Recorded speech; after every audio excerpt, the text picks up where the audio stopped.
Muslim cope. Islamic states live in peace with their non-Islamic neighboring states because jihad only means personal spiritual struggle and does not encompass offensive physical hostility. Fiqh fact. If he, the imam, negotiates peace with them, the non-Muslims, for a duration, but then considers the termination of the treaty to be beneficial, he is to repudiate the treaty and engage them, the non-Muslims, in combat, because the Prophet discarded the treaty that was concluded between him and the residents of Mecca. The reason is that when the interests have changed, discarding the treaty is the jihad, and abiding by the treaty is the giving up of jihad in both form and meaning. Consequently, it is necessary to discard the treaty openly in order to avoid deception. The Prophet said, "In treaties there is to be fulfillment and not deception." Fiqh fact. Jihad once each lunar year is a communal obligation. The jizya is taken from the non-Muslim subjects of the Islamic State, dhimmis, once every lunar year in exchange for protection from hostility.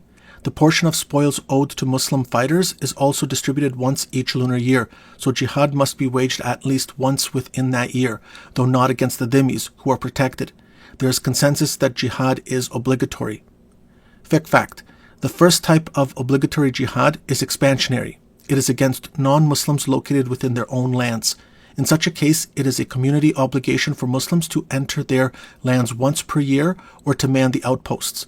For many centuries, scholars have advocated limiting this type of jihad to manning the outposts due to the relative weakness of Muslims. This type of jihad is initiated and organized by the imam or his representative. Fiqh fact. There must be some interest served in making a truce other than mere preservation of the status quo. Allah Most High says, "So do not be faint-hearted and call for peace when it is you who are the uppermost." Interests that justify making a truce are such things as Muslim weakness because of a lack of numbers or material, or the hope of an enemy becoming Muslim.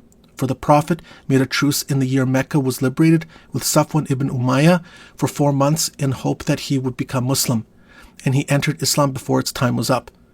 If the Muslims are weak, a truce may be made for 10 years if necessary. For the Prophet made a truce with Quraysh for that long, as is related by Abu Dawood. It is not permissible to stipulate longer than that, save by means of new truces, each of which does not exceed 10 years. Muslim reality. Islam is expansionist at its very foundation with the intent on establishing Islamic primacy throughout the entire world. Offensive jihad is an integral component of Islam. Any supposed peace that exists between non-Islamic and Islamic states is due to the Islamic states being militarily inferior.